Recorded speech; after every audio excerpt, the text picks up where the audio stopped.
Hello dear student, हमारे सच्चिदानंद learning channel में सभी विद्यार्थियों का स्वागत है। इस वीडियो में हम लोग कक्षा 12वीं का जो सामान्य हिंदी अर्धवार्षिक पेपर यूपी बोर्ड का ये हुआ है, आइए इस पेपर को देखते हैं कि कैसे क्वेश्चन इसमें आए हुए हैं। पूरे क्वेश्चन को हम लोग समझते हैं। देखिए, शुरुआत के 15 मिनट विद्यार्थियों के पढ़ने के लिए दिया गया है और पूर्णांक 100 अंक का है और 3 घंटा 15 मिनट सामान्य हिंदी कक्षा 12वीं यूपी बोर्ड के लिए ये दिया गया है। प्रश्न पत्र आपका 2 खंडों में बटा हुआ है, खंड क और खंड ख। सभी प्रश्न अनिवार्य हैं और खंड क यहाँ से देखिए ऑब्जेक्टिव क्वेश्चन यहाँ पर दिया गया है।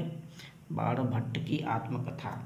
बाण भट्ट की आत्मकथा क्या है? उपन्यास है, कहानी है, जीवनी है, आत्मकथा। तो बाण भट्ट की आत्मकथा है, ये उपन्यास आपका होगा, यानी कि पहला वाला विकल्प यहाँ पे राइट हो जाएगा। ख वाला देखें, रीति मुक्त कवि हैं। देखिए 4 विकल्प दिए गए हैं। रीति मुक्त जो कवि हैं वो घनानंद जी हैं, पहला विकल्प आपका राइट हो जाएगा इसमें जो दिया गया है। और आगे ग देखें, कवि वचन सुधा। कवि वचन सुधा के संपादक थे, तो कवि वचन सुधा ये इसके संपादक भारतेंदु हरिश्चंद्र जी हैं, यानी कि ये आपका विकल्प सेकंड वाला राइट होगा यहाँ पे। इसके बाद घ वाला देखें, सरदार पूर्ण सिंह किस युग के लेखक हैं? देखिए यहाँ पर 4 विकल्प हैं। सरदार पूर्ण सिंह द्विवेदी युग के लेखक माने जाते हैं, अर्थात जो विकल्प है सेकंड वाला घ का सेकंड वाला राइट हो जाएगा। और इसके बाद अंग का देखें, अज्ञेय द्वारा संपादित सप्तकों की संख्या है, तो अज्ञेय ने कुल 3 सप्तक संपादित किया था, तो जो विकल्प सही होगा थर्ड वाला विकल्प आपका राइट हो जाएगा। इसके बाद देखें यहाँ पर प्रश्न दूसरे का क, ये भी ऑब्जेक्टिव क्वेश्चन है। मेरी असफलताएं किस विधा की रचना है? यहाँ पर 4 विकल्प है, डायरी है, आत्मकथा है, जीवन है, संस्मरण है। तो मेरी आत्म जो कथा है, ये मेरी जो असफलताएं हैं ये आत्मकथा है एक तरह से, करेक्ट। ये आपका जो विकल्प है सेकंड वाला राइट हो जाएगा। और अगला क्वेश्चन देखिए, सरस्वती पत्रिका के संपादक हैं महावीर प्रसाद द्विवेदी जी हैं। सरस्वती पत्रिका का अच्छा क्वेश्चन, ये सेकंड वाला विकल्प आपका राइट। और ग का देखिए, विनय पत्रिका। विनय पत्रिका किस काल की रचना है? तो विनय पत्रिका भक्ति काल के अंतर्गत आती है, अर्थात ये सेकंड वाला विकल्प इसमें भी राइट होगा। इसके बाद क्वेश्चन नंबर घ का देखिए, रीति काल का अन्य नाम है। रीति काल को अन्य किसी नाम से जानते हैं? श्रृंगार काल से जानते हैं इसको, फर्स्ट वाला विकल्प ही इसमें राइट हो जाएगा। इसके बाद नेक्स्ट देखें, यामा। यामा रचना है जयशंकर प्रसाद, सूर्यकांत त्रिपाठी निराला जी, महादेवी वर्मा जी, रामकुमार वर्मा जी। तो यामा ये महादेवी वर्मा जी की कृति है, रचना है, अर्थात इसमें जो विकल्प है थर्ड वाला विकल्प राइट हो जाएगा। इसके बाद क्वेश्चन नंबर तीसरा यहाँ से देखें, दिए गए गद्यांश पर आधारित निम्नलिखित प्रश्न पत्र के उत्तर दीजिए। 10 अंक का आया हुआ है। यहाँ पर देखें इसे, राष्ट्र का तीसरा अंग जन की संस्कृति है। मनुष्यों ने युग युगों में जिस सभ्यता का निर्माण किया है वही उसके जीवन की श्वास और प्रश्वास है। बिना संस्कृति के जन की कल्पना का बंध मात्र है। संस्कृति ही जन की मस्तिष्क है। संस्कृति के विकास और अभ्युदय के द्वारा ही राष्ट्र का वृद्धि संभव है। राष्ट्र समग्र रूप में भूमि और जन के साथ साथ जन की संस्कृति का महत्वपूर्ण स्थान है। अब ये आपका जो है गद्य खंड दिया गया है। अब इसमें क्वेश्चन पूछा जा रहा है। तो ये जो प्रस्तुत गद्य खंड है, ये राष्ट्र का स्वरूप डॉक्टर वासुदेव शरण अग्रवाल जी इसके लेखक हैं, डॉक्टर वासुदेव शरण अग्रवाल। तो पहला क्वेश्चन यही है कि राष्ट्र की वृद्धि कैसे संभव है? तो कोई भी राष्ट्र, उसकी वृद्धि संस्कृति के विकास और अभ्युदय के द्वारा ही होता है। उस देश की संस्कृति, उसका विकास, उसका अभ्युदय। दूसरा क्वेश्चन है, संस्कृति जन का मस्तिष्क किस प्रकार है? क्योंकि देखिए, संस्कृति जन का मस्तिष्क इसलिए है क्योंकि मस्तिष्क ही एक ऐसा अंग है जो कि पूरे शरीर को अक्यूमुलेट करती है, संचालित करती है। ठीक, हमारे तन को, हमारे मन मस्तिष्क सभी को केंद्रित करती है, संचालित करती है, जिससे हमारे विचार उत्पन्न होते हैं और जो किसी समाज को बनाने में काफ़ी किरदार निभाता है। अगला क्वेश्चन है, विकास और अभ्युदय का क्या अर्थ है? विकास और अभ्युदय का मतलब होता है कि संस्कृति का विकास, उन्नति। ठीक, इस तरह से क्वेश्चन है। शीर्षक और लेखक का नाम, शीर्षक वही है, राष्ट्र का स्वरूप वासुदेव शरण अग्रवाल हैं। प्रश्न 4 देखें, दिए गए पद्यांश पर आधारित निम्नलिखित प्रश्नों के उत्तर दी। 10 अंक आया है। मेरे प्यारे नव जलद से कंज नेत्र वाले, जाके आए न बंधुवन से और न भेजा संदेशा। तो ये देखिए, ये जो रचना है, ये रचना आपका राधिका पवन से अपनी कुछ बातों को इसमें रख रही है, जो कि पवन दुतिका से लिया गया है। उदय सिंह उपाध्याय हरिऔध जी हैं इसमें। जो पहला क्वेश्चन दिया है कि राधा किसके द्वारा कृष्ण को संदेश भिजवाती है, तो पवन के द्वारा कृष्ण को संदेश भिजवाने का काम करती है। दूसरा है कि कृष्ण का सौंदर्य कैसा है, उल्लेख कीजिए। तो इसमें दिया गया है, मेरे प्यारे नव जल्द से कंज नेत्र वाले, यानी कि कृष्ण का जो सौंदर्य है नवीन मेघ के समान है, और नेत्र जो है वो कमल के समान, सौंदर्य मेघ जैसा और नेत्र कमल के जैसा बताया गया है इसमें। इस तरह से आपको जवाब देना है। और पूरा शीर्षक और कवि का नाम, जैसा कि आपको पता है कि पवन दुतिका उदय सिंह उपाध्याय हरिऔध जी हैं। 5वां का देखिए, अब आपके गद्य खंड से ये आया हुआ क्वेश्चन है। डॉक्टर हजारी प्रसाद द्विवेदी, प्रोफेसर जी सुंदर रेड्डी, वासुदेव शरण अग्रवाल, यानी कि इसमें से किसी एक लेखक का साहित्यिक परिचय देते हुए उनकी कृतियों पर प्रकाश डालना है। इसके बाद ख का देखिए क्या है, निम्नलिखित में से किसी एक कवि की साहित्यिक परिचय देते हुए प्रमुख कृतियों का नाम लिखना है। यानी कि काव्य खंड से आपके जयशंकर प्रसाद जी हैं, रामधारी सिंह दिनकर है, महादेवी वर्मा, कोई एक इसमें से आपको सेलेक्ट करना है। इसके बाद 6वां, ध्रुव यात्रा और बहादुर की कहानी का सारांश लिखिए। ये 5 अंक का है। अथवा पंचलाइट अथवा ध्रुव यात्रा की कहानी का नायक का चित्र कीजिए। और 7वां क्वेश्चन है, स्वपठित खंड काव्य के आधार पर किसी एक खंड काव्य का प्रश्न का उत्तर दीजिए। अब इसमें अलग अलग खंड काव्य दिया है, और आपके यहाँ जो भी खंड काव्य बताया गया हो, पढ़ाया गया हो, उसके बारे में आपको लिखना है। आलोकवृत्त खंड काव्य के द्वितीय सर्ग का सारांश, आलोकवृत्त खंड काव्य के नायक का चरित्र चित्रण पूछ रहा है।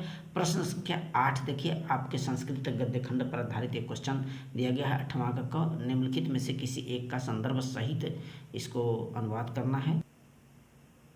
देखिए दिया है, धन्यो अयम भारत देश यत्र समुल्लसति जनमानस। ये संस्कृत भाषा महत्व चैप्टर से लिया गया है, संस्कृत गद्य खंड से। और इसके जो है भावार्थ को आप अच्छे से समझ लेंगे। इसके बाद ख का दिया है, दिए गए श्लोकों में से किसी एक का संदर्भ व्याख्या करना है। परोक्षे कार्य हंतारम प्रत्यक्षे प्रियवादिनम वर्जेत तादृशमृतम विषकुंभम पयो मुखम। ये सुभाषित रत्नानी से है। न चौरहार्यम न राजहार्य न भारती भारज्यम न चौभारकारी व्यय कृत्य, ये भी आपके सुभाषित रत्नानी से है। तो यहाँ पर इसमें जो आशय व्यक्त किया गया है कि परोक्षे कार्य हंतारम प्रत्यक्षे प्रियवादिनम, अर्थात ऐसे मित्र से वर्जेत तादृशम मित्रम विषकुंभम पयोमुखम। ऐसे मित्र से, दोस्त से नाता मत रखिए जो कि आपके सामने तो प्रियवादिनम माने मीठी मीठी बाड़ी बोलते हैं, लेकिन आपके परोक्षे कार्यहंतराम, पीठ पीछे आपके खिलाफ साजिश रचते हैं, आपके खिलाफ आपको कूटनीति ढंग से आपको नष्ट करने की सोचते हैं। वर्जेत तादृशम मित्रम विषकुंभम पयोमुखम, तो ऐसे मित्रों से दूर रखिए जिसमें जो घड़ा होता है, जिसका मुख तो दूध से भरा होता है, लेकिन घड़े के अंदर विष ही विष भरा होता है। फिर अगला है कि न चौरहार्यम न राजहार्यम न भारती भाज्यम न भारकारी व्यय कृत्य वर्धते नित्यम विद्या सर्वप्रधान।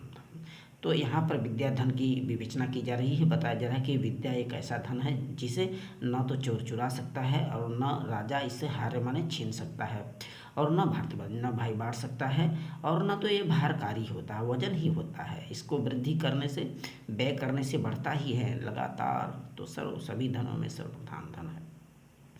ये प्रश्न आपका 8वां था। अब प्रश्न संख्या यहाँ से 9वां, ये निम्नलिखित लोकतिय और मुहावरों का आशय स्पष्ट करना है, किसी एक का आशय यहाँ पर प्रस्तुत करना है।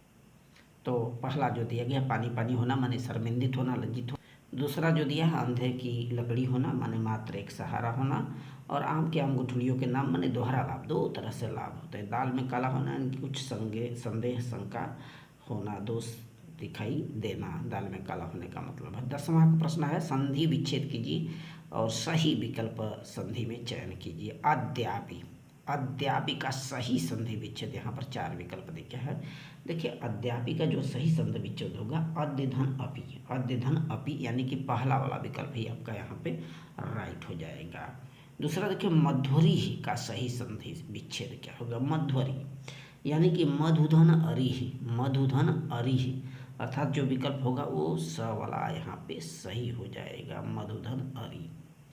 इसके बाद तीसरा देखिए, देवर्षि का संधि विच्छेद आया है, देवधन ऋषि, देवधन ऋषि अर्थात देवर्षि, ये द वाला यहाँ पे विकल्प इसमें सही हो जाएगा। ख का देखिए, निम्नलिखित में दिए गए शब्दों की विभक्ति और वचन सही विकल्प चयनित करना है। नामसु, नामसु ये आपका जो है सप्तमी विभक्ति होता है, सप्तमी बहुवचन में आता है नामसु, यानी द वाला इसमें राइट होगा।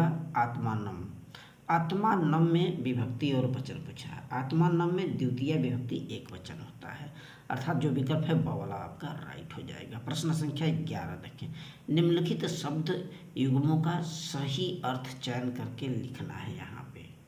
तो जैसे गृह और ग्रह दिया है, तो गृह का मतलब घर होता है, ग्रह का मतलब नक्षत्र होता है, अर्थात अ वाला ही आपका राइट हो जाएगा इसमें 11 के क का पहले में अ। और सेकंड क्वेश्चन देखिए, बात और वात, बात माने बातें होती है, वात माने हवा होता है, इसमें भी अ वाला राइट होगा आपका। इसके बाद ख का देखें, निम्नलिखित शब्दों में से किसी एक शब्द के दो अर्थ लिखिए। पतंग, नाग और हरि। पतंग माने आपका ये जो है सूर्य भी होते हैं पतंग का मतलब, और पक्षी भी होता है, नौका भी होता है, और नाग, नाग का मतलब सांप, पर्वत, हाथी।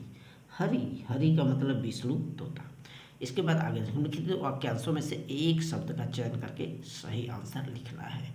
जिसका कोई शत्रु पैदा ही न हो उसको अजात शत्रु ही बोला जाता है, ब वाला इसमें राइट हो जाएगा। इसके बाद जो बहुत कुछ जानता हो, सर्वज्ञ उसको बोलते हैं, ब वाला यहाँ पे राइट हो जाएगा। नेक्स्ट क्वेश्चन देखिए, निम्नलिखित में से किन्हीं दो वाक्यों को शुद्ध करके सही सेंटेंस में बनाना है। देखिए पहला दिया है, वह कुर्सी में बैठा है, तो ये गलत है, ये सही होगा, वह कुर्सी पर बैठा है। इसके बाद आगे देखिए, डाल में चिड़िया बैठी है, यानी कि डाल पर चिड़िया बैठी है, ऐसा होना चाहिए। और अगला दिया है कि हिमालय पर्वत सबसे ऊंचा पर्वत है, पर्वत पर्वत दो बार बोल रहा है, हिमालय इसका सही होगा, हिमालय सबसे ऊंचा पर्वत है। मेरे को अभी जाना है, नेक्स्ट क्वेश्चन, मेरे को अभी जाना है यानी मुझे अभी जाना है होना चाहिए। इसके बाद 12वां देखिए, वीर रस अथवा करुण रस का आपको परिभाषा, उसका स्थायी भाव लिखना है। वीर रस का स्थायी भाव उत्साह होता है, करुण रस का शोक होता है, और उसका उदाहरण भी देख लीजिए। श्लेष अलंकार अथवा रूपक अलंकार की डिफिनेशन, परिभाषा, दोहा, छंद अथवा कुंडलिया का कंप्लीट करना है। किसी दैनिक पत्र के संपादक के नाम पर एक पत्र लिखना है, 13वां वाला क्वेश्चन, जिसमें शहर में फैली संक्रामक बीमारियों इत्यादि के बारे में आपको जिक्र करते हुए उसके ध्यान को आकर्षित करना है। प्रश्न संख्या 14वां देखिए, यह आया हुआ है, निम्नलिखित में से किसी एक निबंध को अपनी भाषा शैली में लिखना है। देखिए सदाचार, पर्यावरण प्रदूषण, कारण और निवारण आया है। इसके बाद अगला क्वेश्चन है विद्यालय में स्वास्थ्य शिक्षा, और नेक्स्ट है Beti Bachao Beti Padhao. So very thanks.